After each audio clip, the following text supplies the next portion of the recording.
전도서가 말하는 인생론 시리즈 오늘 6번째 시간입니다.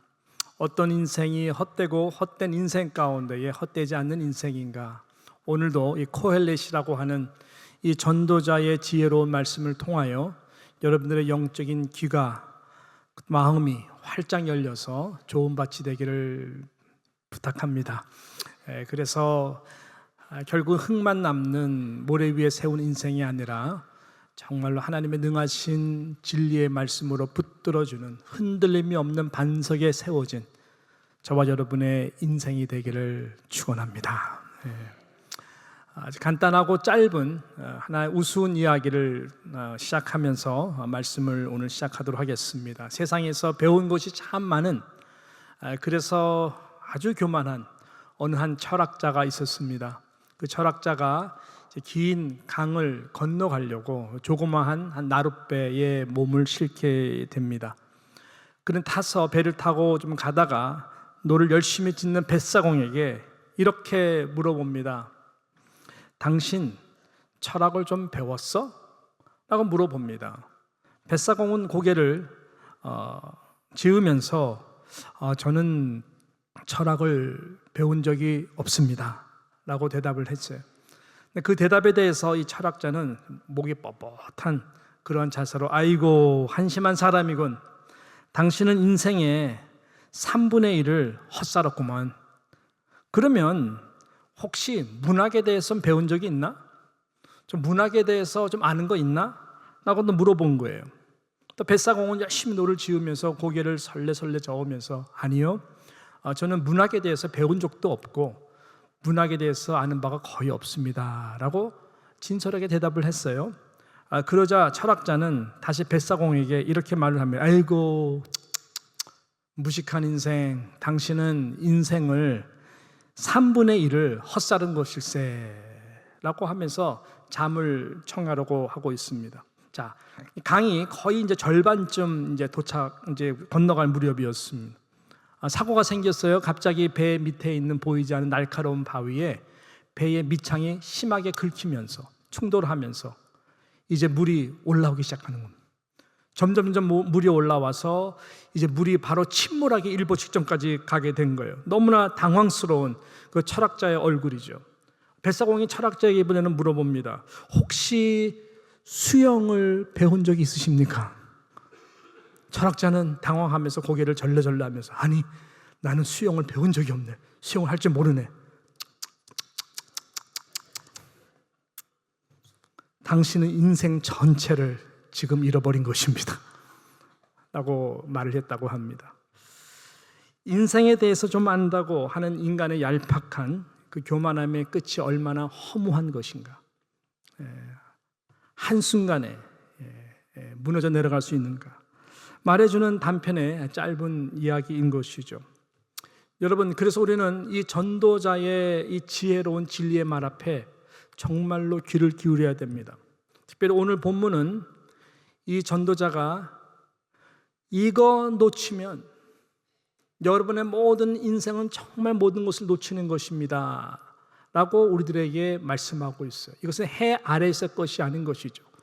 지금까지 우리는 해 아래에서의 모든 것들이 헛되고 헛되다 항상 결론으로 이끌어갔지만 오늘 본문에서는 그런 결론이 나오지 않습니다. 왜냐하면 오늘 전도자는 우리에게 예배에 대해서 말씀하기 때문에 그런 것이죠. 이 땅에서 하나님의 자녀라고 하는 자들이 영원하신 하나님 앞에 드리는 예배에 대한 중요성, 예배를 붙드는 인생, 그래서 하나님이 그 예배를 받게 될 때에 우리의 인생은 헛되지 않을 수가 있다. 그것을 우리들에게 지금 증거하고 있는 것이죠. 결론적으로 말씀드린다면은 여러분께서 예배의 자리에 나왔지만 예배를 잘못 드리거나 예배를 놓쳐버리면, 즉 하나님이 받으시는 예배가 혹 아니라면은 우리 인생은 아까 그 철학자와 같이 다 헛되게 사는 것이고 실은 인생의 모든 것을 놓친 것과 똑같은 무게다라고 하는 이 부분을 오늘 전도자가 우리들에게 전하고 있는 것입니다. 자, 오늘 본문인 이 첫 구절이 실은 그 주제를 가지고 이 말씀을 시작하죠. 자, 오늘 1절 보니까 제가 읽어드립니다. 너는 하나님의 집에 들어갈 때에 내 발을 삼갈지어다. 가까이 하여 말씀을 듣는 것. 가까이에 말씀을 듣는 것이 우매한 자들이 제물을 드리는 것보다 나으니 그들은 악을 행하면서도 깨닫지 못함이니라. 그렇게 시작을 합니다. 너는 하나님 집에 들어갈 때에, NIV 성경도 그렇고 ESV 성경도 그렇고 그대로 번역을 했습니다. House of God. House of God. 하나님의 집. 성경에서 하나님의 집 그러면은 예배를 드리는 장소인 것이죠. 성전을 말하는 것입니다. 여러분, 성전에 가는 이유가 뭘까요? 무엇을 하러 가는 것일까요? 당연히 예배를 드리러 가는 것입니다. 그래서 이 전도자는 예배를 드리러 가는 것 참 귀한 거지만 그 예배마저도 헤아려서 드리는 것과 같은 헛된 것이라면 그거 이상 슬픈 것이 없다라고 하는 것이죠. 그래서 첫 번째, 내 발을 삼가라고 이렇게 우리들에게 먼저 말씀하고 있는 것입니다. 무슨 말일까요? 하나님께 말씀하시는 거죠. 나의 집이다. House of God. 나의 집에 너희들이 예배를 드리기 위해서 온다는 것, 내가 너의 발걸음을 지켜보고 있지. 고맙다. 그러나 내 발을 삼가라. 예배라고 하는 이 장소, 또 예배를 드리는 이 시간이라고 하는 것은 살아계신 그 거룩한 하나님을 만나는 장소다라고 하는 것이죠. 그래서 이 천상의 예배인 걸, 여러분 천국에 가게 되면은 정말 천사들이 영광의 보좌 앞에 날아다니면서 뭐라 그래요? 거룩하다, 거룩하다, 거룩하다. 창화에 가로되 거룩하다, 거룩하다, 거룩하다. 하나님의 그 거룩함을 도저히 볼 수가 없어서 날개로 이 천사들 얼굴을 가리울 정도로 창화에 가로되 거룩하다, 거룩하다, 거룩하다. 전도사가 말하는 이 땅은 헛되고 헛되고 헛되고 헛되며 모든 것이 헛되다 헛되다 하지만 적어도 이 땅 가운데에 하나님의 백성이라고 하는 사람들이 예배를 드린다고 하는 것은 거룩하다, 거룩하다, 거룩하다. 마치 하나님이 모세를 처음 만나서 대면했을 때에 내 신을 벗어라. 내가 서 있는 곳은 거룩한 땅이다. 구별하라고 하는 것이죠. 그래서 내 발을 삼가라라고 말씀하고 있는 것입니다. 세상 신을 그대로 신고 들어올 수가 없는 곳이 실은 예배의 장소인 것이죠. 해 아래의 수고를 통해 세상에 주는 떡을 먹기 위해서 혹 우리의 마음을 빼앗기고 우리의 발길들이 분주한 가운데 그대로 의식 없이 구별함 없이 어떻게 하나님의 집에 와서 예배를 드릴 수 있는가? 하나님을 만날 수 있는가? 전도자는 그 부분에서 그래서 내 발을 삼가야 된다. 성찰하고 구별하라 라고 말씀하고 있는 것입니다. 예배의 자리라고 하는 것은 두 번째 말씀하는 포인트죠. 가까이 하여 말씀을 듣는 것이, 이것이 예배의 가장 지금 중요한 부분인 것을 전도자는 우리들에게 그 다음 말씀에서 증거하고 있는 것이죠. 내 발을 삼갈지어다 가까이 하여 말씀을 듣는 것이 우매자들이 제물을 드리는 것보다 나으니 그들은 악을 행하면서도 깨닫지 못함이니라 라고 말씀하고, 여기서 제일 중요한 것, 하나님 앞에 가까이 나와 하나님의 말씀을 들어야 된다 라고 말씀하고 있는 것이죠. 날마다 우리 삶 가운데에 우리의 발이 세상의 떡을 얻기 위해서 살아갔다면, 특별히 하나님의 집에서는 가장 중요한 것이 생명의 떡이죠. 하늘의 양식이죠. 그것을 얻어먹어야 된다고 하는 것입니다. 이것은 우리의 영혼에 생명을 잇는 젖줄이기 때문에 그런 것이죠. 그래서 이 부분을 우리 사도 베드로는 어린 아이와 같이 순전한 마음, 그래서 어미의 젖을 사모하는 것 같은 마음으로 하나님의 말씀에 대해서 그 craving, 목마름을 가지라라고 말씀을 한 것처럼 하나님의 말씀 앞에 가까이 앉아서 들어야 된다라고 말씀하고 있는 것입니다. 갓난아기가 이 엄마의 젖에서 떨어져 있다면 상상할 수가 없는 것이죠. 그 아이가 어떻게 그 아기가 건강하게 자라겠습니까? 그래서 그런 심정으로 하나님 앞에 가까이 그 말씀 앞에 앉아라. 그리고 그 말씀이 하나님의 말씀이고 하나님의 선포되는 말씀이라면 영적으로 열린 귀와 믿는 그 심정으로 가까이 그분의 말씀을 듣고 순종하라. 그런 말씀을 지금 하고 있는 것입니다. 이 자세가 얼마나 중요한지 조금 전에 읽었던 말씀과 같이 그것이 전도자는 제물을 드리는 것보다 훨씬 더 나은 것임을 말씀하고 있는 것입니다. 분명 제물은 tangible, 우리가 봉헌했잖아요. 보이는 것입니다. 그것이 우리 신앙 마음의 표현일 수가 있겠지만 적어도 드리는 예물은 제물은 보이는 것입니다. 그러나 하나님의 말씀을 대하는 여러분의 마음은 보이지가 않죠. 그래서 성경은 우리들에게 예배의 가장 중심이 된 하나님의 말씀을 들을 때에 여러분이 어떤 외적인 보이는 것이 아니라 정말 영혼 깊은 곳에부터 또 깊은 마음의 중심을 감찰하시는 하나님의 그 보는 시각에서 그 말씀을 잘 듣고 그 말씀에 입각해서 우리가 하나님 앞에 드려지는 예배, 하나님께 드려지는 예배가 되라고 말씀하고 있는 것입니다. 그래서 하나님은 눈이 우리들에게 제사보다 나은 것인데 그것이 바로 순종이라고 말씀하는 것이죠.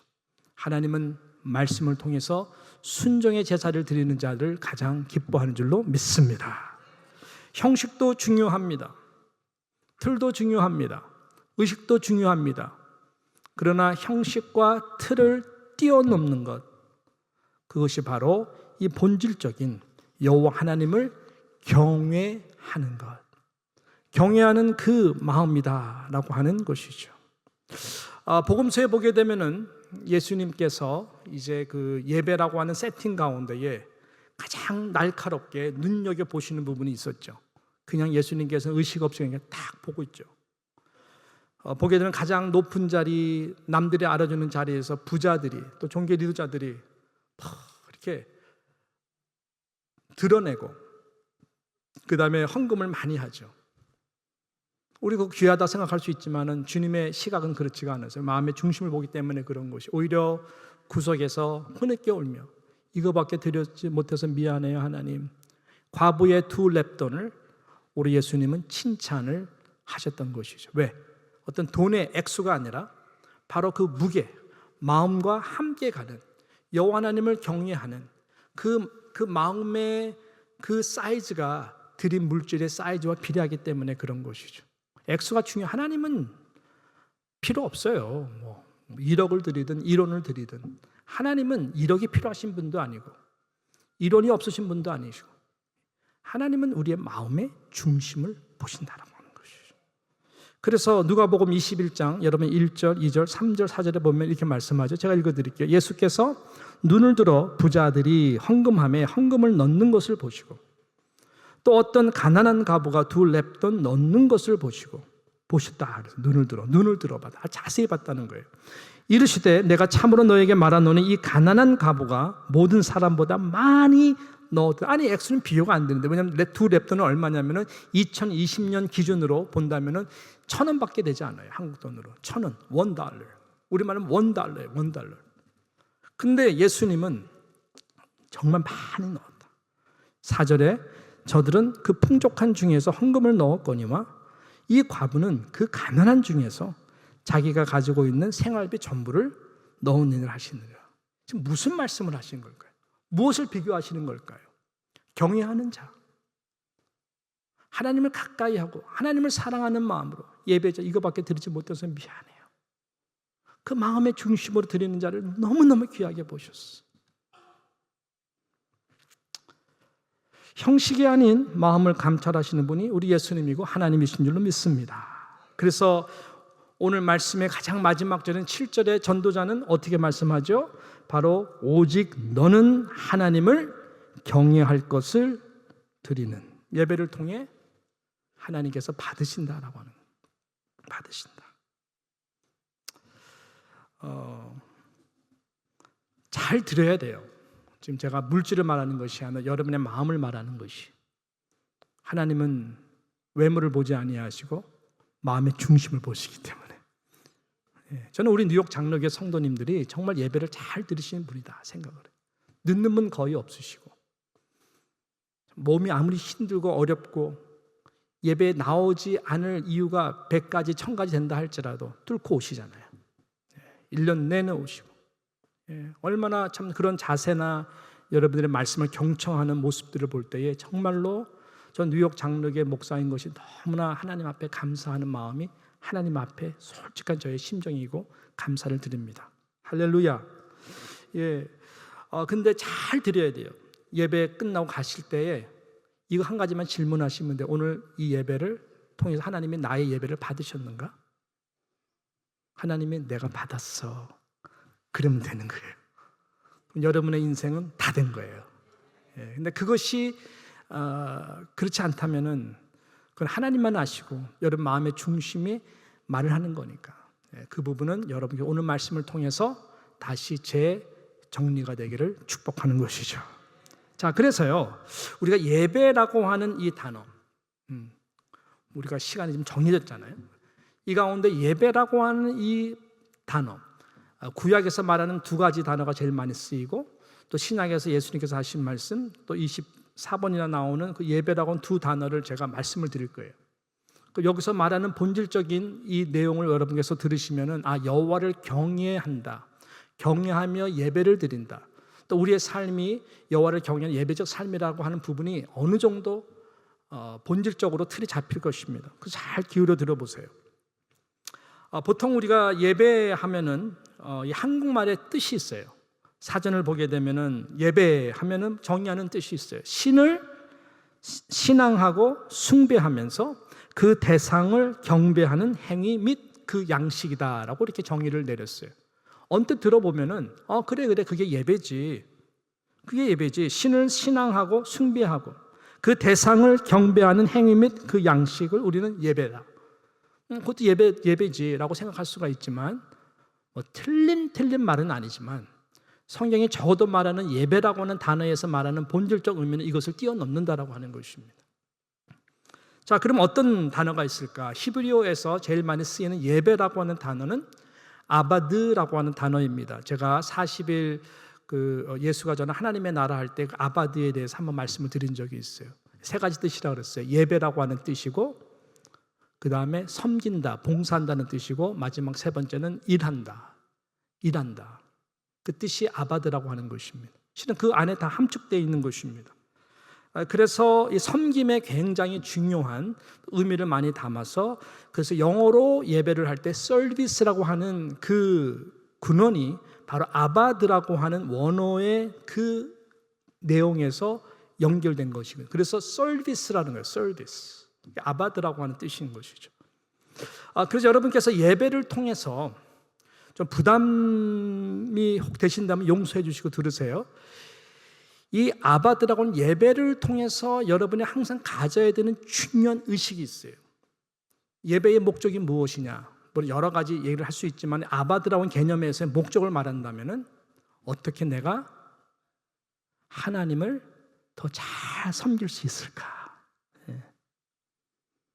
세상에 나가서 하나님에게 영광이 되도록 내가 일을 어떻게 잘 믿는 자로 하나님 자녀로서 잘 할 수 있을까? 하나님은 그걸 되게 중요하게 본다는 거예요. 그래서 예배를 통해 가지고 여러분께서 어떻게 하면은 주님의 몸된 교회를 내가 잘 봉사하고 섬길 수가 있을까? 그것이 예배가 살아있느냐, 내 마음에 예배 시험 받고 죽어 있느냐에 따라서 그것을 비례한다는 것입니다. 가만 보면 그렇죠. 그래서 그냥 주일날 예배만 드리고 다 됐다 하고 탁 교회 아무 상관없이 가는 거 이해가 됩니다. 이해가 되지만 적어도 본질적인 의미에서 보게 되면은 어떻게 하면 잘 섬길 수 있을까? 여기에 항상 집중이 되는 것이 예배의 굉장히 중요한 이 목적이고 포인트라는 점을 잊지 마셔야 된다고 하는 것입니다. 또 다른 예배라고 하는 히브리어 단어가 있는데 그것은 사하아라고 하는 단어예요. 사하아라는 단어이죠. 이 뜻은 말 그대로 굴복하는 것입니다. 자신을 엎드리게 하는 것. 그래서 예배 가운데 내가 자신을 완전히 부인을 하고 순종적 제사로 내가 다 쏟아 부어지는 자세, 완전히 엎드리는 자세, 이것을 사하아라고 하는 것입니다. 예배의 대상이 하나님이시거든요. 하나님의 주권을 우리는 믿는 것이거든요. 그래서 그 높으신 하나님 앞에 나올 때는 내가 엎드려야 돼요. 높아진 마음이 있으면 안 돼요. 그래서 하나님과의 관계에서도 여러분 하나님한테 맺힌 섭섭한 거 있더라도 예배의 자리에서는 무조건적으로 하나님 앞에서는, 우리 하나님의 말씀 앞에서는 다 엎드려야 되는 거예요. 예, 엎드려야 되는. 이것이 사하하 예배예요. 마치 동의가 안 되죠. 아브라함에게 어느 정도 힘이 있고 잘 자란 청소년이 된 이삭을 모리아산에 바치라니요. 질문이 되잖아요. 사하아가 무엇입니까? 그럼에도 불구하고 죽더라도 부활시키실 수 있는 하나님의 그 은혜를 믿고 순종하고 모리아산에 그 이삭을 묶어서 내리치려고 하는 그 순간까지 가는 순종을 말하는 것입니다. 그때 하나님께서 그만두어라. 이제서야 네 마음의 중심, 나를 경외하는 줄 내가 알았다. 이 단계를 거치지 않으면은, 이 사하의 단계를 거치지 않으면은 우리는 예배를 통해서 준비하신 하나님의 놀라우신 여호와 일의 축복을 놓쳐버린다고 하는 것입니다. 그것을 통과했기 때문에 아브라함은 믿음의 조상이 된 것이고, 이삭의 삶 가운데에, 야곱의 삶 가운데에, 12지파 삶 가운데에 from generation to generation 하나님의 이 예배를 통해서 하나님의 경외함이 패스가 됐을 때 하나님께서 보여주시는 놀라운 축복들, 바다의 모래와 같이 하늘의 별들과 같이 아브라함이 하나님 앞에 가서 다 봤을 거 아니에요. 그래서 그 예배 자리에 가는 것처럼 이 사하의 스피릿은 굉장히 중요하다고 하는 것입니다. 형제와 형제, 공동체 가운데서도 여러분 섭섭한 마음이 있거나 시험 받은 마음이 있으면은 그래 저분 때문에 내가 정말 마음이 안 열려. 그게 목사일 수도 있잖아요, 여러분. 예배 자리에서는 저도 그렇고 모든 성도들도 그렇고 서로에 대해서도 그렇고 완전히 엎드려야 되는 거예요. 하나님의 말씀이 무엇이라고 하느냐? 사랑하라 그러면 사랑해야 돼요. 용서하라 그러면은 안 돼, 그거는 안 해요. 그러면 예배 받지를 못해요. 그 다음에 알파 여호와 이레의 축복을 다 놓치는 거예요. 그래서 목사도 장로님들도 권사님들도 우리 모든 직분자들도 예배 앞에서는, 이 말씀 앞에서는 바싹 엎드리는 은혜가 있기를 주님으로 축복합니다. 아멘 소리가 작아도 괜찮습니다. 신약에 와서는 예배라는 두 단어가 존재하는데 같은 단어를 여러 번 반복하고 있죠. 그 중에 대표적인 것을 예를 든다면은 예수님이 하신 말씀이죠. 마태복음 4장 10절에 나오는 이 말씀인 것입니다. 예수님 공생애를 바로 앞에 두고 40일 동안 금식 기도를 하시는 가운데에 예수님께서 어떤 일을 당하십니까? 맨 마지막에 사단이 와서 예수님을 3번씩이나 시험하고 유혹을 합니다. 마지막 세 번째 유혹, 마태복음 4장 8절, 9절, 10절, 11절에 보면 이런 말씀이 있죠. 마귀가 또 그를 데리고 지극히 높은 산으로 가서 천하만국과 그 영광을 보여줍니다. 이르되 만일 내게 엎드려 뭐하면? 경배하면 이 모든 것을 내게 주리라. 경배로 응징을 합니다. 예수님이 10절에 뭐라 그러죠? 같이 시작. 이에 예수께서 말씀하시되 사단아 물러가라. 기록되었으되 주 너의 하나님께 경배하고 다만 그를 섬기라 하였느니라. 그 결과 이에 마귀는 예수를 떠나고 천사들이 나와서 수종드니라 라고 하는 이 역사적인 사건인 것입니다. 여기서 경배, 내게 엎드려 경배하면 다 영광을 주겠다. 내가 세상의 왕이다. 사단이 그렇게 유혹을 해요. 근데 예수님은 똑같은 예배의 단어, 이 프로스퀴네오라고 하는 단어예요. 프로스퀴네오라고 하는 단어로 또 응징을 합니다. 노. 기록되었을 때 주 너의 하나님 그분만 프로스퀴에노 경배하라고 했다. 이것은요 가장 높은 존재, 더 이상의 higher, there is no higher, there's no one higher than you God. 하나님 위에 더 위에 존재가 없음을 인정하는 단어예요. The most high, the highest. 그 존재가 하나님이라고 하는 거예요. 예수님은 그 하나님을 내가 프로스키어, 내가 그분만을 경배한다. 내가 그분 앞에 무릎을 꿇고 엎드린다. 그리고 그분 앞에 이게 입맞추다라는 뜻이 있거든요. 입맞춘다. 사랑과 경외함으로 입맞춘다. 근데 사단은 지금 뭐라 그래요? 이 세상의 왕이 나야. 내가 다스리고 있어. 나에게 절을 하면은 프로스퀴에노, 내가 다 너 영광을 줄게. 이게 사단의 속삭임이거든요. 예수님은 no, 너보다 훨씬 더 지극히 높으신 분이 나의 아버지 하나님이야. 나는 그분을 경배할 거야. 그거예요. 그러면 또 똑같은 예배의 단어가 바로 나오는데 라틀레이아라고 하는 단어입니다. 라틀레이아라고 하는 다만 그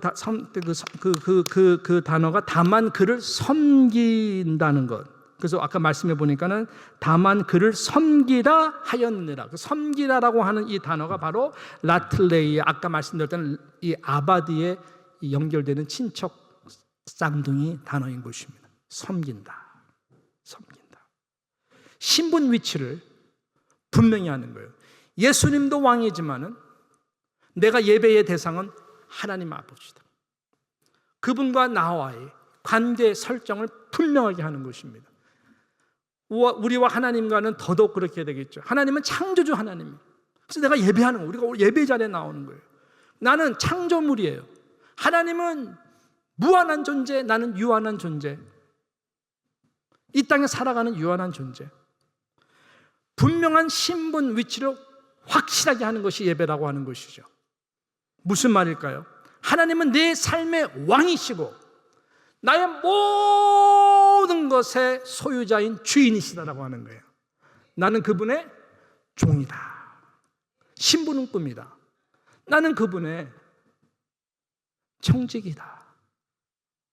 이것을 예배를 통해 가지고 분명하게 하는 것이 바로 라틀레이아. 그것이 하나님을 섬기고 예배를 통해서 우리의 삶이 그래서 섬기는 servant, 그러한 존재들이다. 그분 앞에 입을 맞추는 것이죠. 이것을 바로 하나님을 경외하는 것입니다. 이거를 잘하지 못하면은 예물을 드려도 아까 부자같이 드릴 수가 있고, 이거를 잘하지 못하면 하나님의 그 마음을 받기가 너무 힘드신 거예요. 너는 왜 네가 네 거로 다 생각하지? 예. 이 자세가 굉장히 중요한 것 같아요. 그렇지 않을 수가 있죠. 그럼 빨리 정신 차리고 본질로 돌아와서 다 하나님의 것입니다. 그렇게 되면 어떤 역사가 일어날까? 4장 12절, 이에 마귀는 예수를 떠나고 천사들이 나와서 수종드느라. 악이 떠나는 인생이 됩니다. 날마다 삶 가운데 예배를 잘 드리면 악한 영이 건들지 못해요.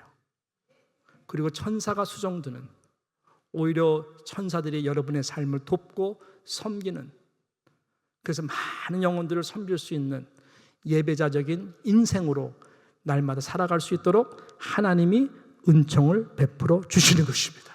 그것이 하나님이 받으시는 인생이다라고 하는 것이죠. 이 모든 것은 예배를 통해 하나님이 주시는 것입니다. 여러분, 성경에 나오는 모든 인생들을 가만히 이런 시각에서 보십시오. 결국은 모든 인생, 천국, 지옥 이렇게 말하는 것이 아니라 모든 인생, 인물사, 인생사, 역사사를 한번 즈밍해서 보시라고요. 결국은 두 갈래예요. 살아계신 하나님을 정말로 받으시는 예배를 드렸던 자 인생이냐, 아니면 그렇지 못한, 여기서 성공이냐 실패냐에 따라서 모든 인생이 완전히 갈리는 거예요. 가인과 아벨이 그렇죠. 예. 가인과 아벨이 그렇잖아요. 예배. 가인은 하나님의 예배를 받지 않았다 그래가지고 동생 아벨을 살인해서 죽여버렸어요. 미워했어요. 예. 보세요. 아브라함과 롯같이 정말로 이 축복받을 수 있는 놀라운 이 측근, 믿음에서 아브라함 계열에 있을 수 있었던 사람이었는데 조카 롯, 소돔과 고모라를 택했잖아요. 넓은 땅. 모압과 암몬의 조상이 되었잖아요. 모압과 암몬은 정말 하나님의 총에 들어올 수 없는 너무나 비참한 역사의 자손들이 되었잖아요. 어디서가 문제입니까? 하나님이 받으시는 예배 아브라함은 드렸지만 롯은 그 예배를 실패해서 소돔과 고모를 성공을 했지만 실패한 인생이 된 거죠. 다윗과 사울의 차이 아닌가요? 똑같은 왕인데 그 차이가 얼마나 크냐고요. 남유다 왕들 중에서 하나님께 정신 바짝 차리고 돌아와서 모든 아세라 바알신을 타파하고 예배를 회복한 왕들이 있었어요. 그때는 하나님께서 저들의 모든 통치 가운데 많은 복을 주셨죠. 그냥 북이스라엘을 보십시오. 그들의 실패는 다른 것이 아니라 그 악함 자체는 다른 것이 아니라 예배를 실패한 거예요. 예배 안 드렸는지 아십니까? 아니에요. 다 드렸어요. 그저 하나님이 받으시는 예배를 드린 적이 거의 없다고 하는 것입니다. 아니 거의 없었어요. 그러니까 모든 건 다 알겠어요. 그럼 지금은 어떠냐? 똑같은 것이죠. 이 말씀이 무거울 수가 있지만 너무나 중요한 말씀을 지금 전도자가 우리들에게 말씀하고 있는 것입니다. 저는 우리 사랑하는 뉴욕장로교 모든 성도 여러분들이 When it comes to worship setting, 사람을 인식하거나 보지 마시고 오직 살아계신 그 하나님 앞에 하나님을 경외함의 이 예배가 회복되기를 주님의 이름으로 축복합니다. 여러분의 날마다의 삶이 그럴 때 하나님이 받으시는 예배적 삶이 되실 것입니다. 여러분, 마지막으로 전도자는 우리에게 무슨 말씀을 하나요? 우리의 삶 가운데에 헛된 꿈을 쫓는 무지개와 같은 인생 되지 말고 하나님 앞에 서운한 거 있으면은 제대로 갚으라. 말을 함부로 쉽게 하지 말라. 한 거 있으면 반드시 기억하고 갚으라. 그리고 너무나 헛된 세상의 꿈을 꾸다 보면은 걱정이 많아지고 힘들어진다. 그 무지개 없다. 헛것을 잡는 것 같고 바람을 잡는 것 같고 예배에 실패하면 우리들의 인생의 삶의 모든 것은 다 헛된 것이다. 허망된 꿈이다. 그거를 말씀하고 있는. 그렇다면은 다시 증거할 수 있는 것이 하나님 앞에 약속한 그 서원의 말씀을 다시 한번 붙들고 그 첫사랑의 자리, 첫 경외의 자리로 다 돌아가야 된다는 거예요.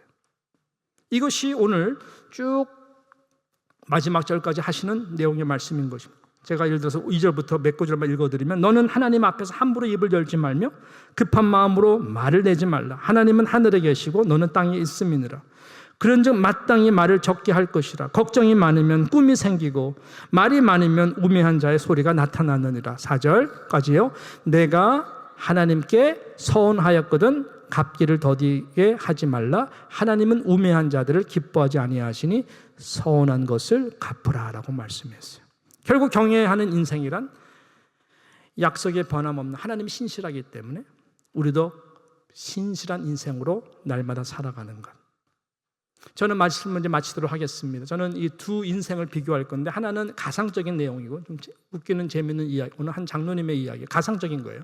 실존의 인물이 아닙니다. 또 하나는 정말 실존의 인물이에요. 시한부 인생을 바로 얼마 앞에 두고 정말 하나님과 말씀 가운데 가까이 가서 동행하면서 고백된 기도의 시를 읽어드리면서 말씀을 마치도록 하겠습니다. 한번 비교해 보십시오. H라고 하는 장로님이 계셨어요. 이분은 알 수 없는 통증과 병으로 시달리다가 병원 가야 되겠다. 이머전시로 들어가서 병원에 들어가게 됐습니다. 그리고 이 소식을 들은 담임 목사님이 너무너무 급하게 그 병원에 찾아간 것이죠. 신방을 온 것입니다. 목사님은 장로님을 위로하면서 이렇게 말씀하세요. 병세가 어떻습니까? 아직 결과가 나오지 않아서 잘 모르겠습니다. 아침에 원장님이 오신다 그러는데 좀 있으면 원장님이 오시면 그 어떤 병인지 알게 되겠죠. 두려워하는 기색의 얼굴에 뚜렷했습니다. 그런데 병원 원장이 간호사를 데리고 정말 들어온 거예요.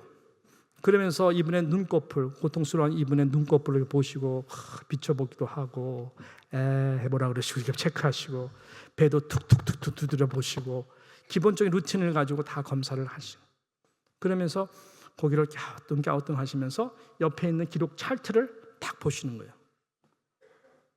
얼굴이 막 굳어져요. 그러면서 간호사한테 호통을 칩니다. 빨리 가서 장의사를 데리고 와, 장의사. 그러니까 이분은 너무 긴장하고 장의사라 그러니까 이 장로님이 너무나 기겁을 한 거예요. 그러면서 이분이 그 찰트를 가지고 막 문을 가가지고 막 이렇게 간호사가 막 뛰어나갑니다. 그러니까는 이분이 눈물을 벌컥 흘리면서 나 이제 죽는구나. 그래가지고 목사님한테 목사님 어떡합니까? 너무 놀라지 마시라고. 놀라지 마. 제가 약속한 거 있는데 하나님 앞에 이제 하겠습니다. 실행하겠습니다. 종이 하나 주십시오. 지난번에 건축 헌금 그래가지고 그 갖다가 이제 다시 하나님 앞에 약속하면서 8억 8하고 공을 갖다 8개 붙여서 8억 약속을 했어. 그들이 조금 있다가 간호사가 젊은 인턴 의사를 데리고 오는 거예요. 여기 왔습니다. 장의사, 라스네임이 장이었던 거예요. 그래서 장의사, 이게 뭐야 기록 찰트가? 제대로 맞아 써야지 말이야. 이렇게 돼야 되겠어. 저는 이분이 이제 뭐 별별로 병이라서 그냥 나갈 줄 알고 그냥 제가 그래 똑바로 써. 감기라도 똑바로 써야 돼. 알겠습니다. 이분이 장의사가 그 닥터 챙이었구나. 이분이 갑자기 슉 눈이 바뀌면서 가상적인 이야기예요. 목사님 공 2개만 빼주시면 안 될까요? 그래서 200만 원인데요. 예, 제가 헌금을 적게 해야 다른 사람들이 많이 할 수 있을 거 아니겠어요? 그랬더니 우스운 이야기가 있어요. 하나님께 약속한 건데 마음의 중심이겠죠. 이해는 되지만 다른 하나의 그 한 인생은 정말로 실존했던 인물이었고 정말 이쁜 아이들, 어린아이들 둘을 두고 떠나야 되는 그 엄마, 귀한 어느 집사님의 고백인데 이 제목을 음성이라고 했어요. 음성. 오늘의 말씀의 하이라이트가 하나님의 말씀을 가까이 하는 거라고 그랬잖아요. 그래서 음성. 이분이 이렇게 고백을 합니다. 쉬지 않고 빨리 달려가야만 먼저 도착하는 줄 알았습니다. 하지만 광야 길에서 만난 주님은 제게 말씀하셨습니다. 어떻게 해요? 그렇게 쉼없이 달려가도 그것엔 아무것도 없단다. 많은 것을 소유해야만 안정적인 삶인 줄 알았습니다. 하지만 주님 말씀하셨죠. 이 세상은 빈손으로 여행하는 나그네 삶이란다. 노력하면 소망하는 꿈들이 이루어지는 줄 알았습니다. 주님은 말씀하셨죠. 안 이루어져도 너를 사랑하기에 너를 향한 나의 축복이었단다. 주님은 제 몸에 가시를 주셔서 멈춤을 알게 하셨습니다. 달려가던 인생 가운데 안정적이고 싶었던 삶의 모습도 주님께 맡기게 되었습니다. 어차피 빈손. 간절했던 바람과 소망도 하고 싶었던 꿈이 얼마나 많았겠어요. 아이들 통해서도 그렇고 주님께 먼저 내려놓게 되었습니다. 그곳에서 주님을 만나 겸손함으로 낮아짐을 배웠습니다. 신명기 8장 말씀과 같이 너를 낮추고 낮췄어. 사람이 떡으로만 사는 것이 아니라 여호와 입에서 나오는 하나님의 말씀으로 사는 것을 가르쳐주기 위한 것이죠. 남은 삶은 주님과 동행하는 삶의 길 소망하게 되었습니다. 광야 길에서 만난 주님은 누구보다 입맞춤, 사랑하게 되었습니다. 이것이 예배의 꽃이거든. 이것이 은혜인 것을 알았습니다. 이것이 축복인 것을 알았습니다. 가시가 박힌 후에야 알았습니다. 그래서 이분은 정말로 평안한 가운데에 하나님의 말씀을 만나고 예배가 정말 예배대로 회복하고 경외하고 축복하고 하나님의 품에 오늘 찬송과 같이 평안히 가게 되었어요. 어떤 인생을 우리는 살아야 될까요? 여호와를 경외하는 인생이라면 이 예배를 통해서 하나님이 받으시는 예배가 될 수 있도록 저와 여러분이 정말로 말씀 앞에 겸손히 순종하며 나아갔으면 좋겠습니다. 날마다 우리의 삶이 여호와를 경외하는 예배적 삶이 될 수 있도록 무엇보다 달려나가는 인생이 아니라 셀라, 퍼스, 잠시 하루를 시작하기 전에 하루를 마무리하면서 하나님의 말씀, 그분을 사랑하며 주신 그 하루를 감사하며 살아갈 수 있는 저와 여러분 되시기를 주님의 이름으로 축복합니다.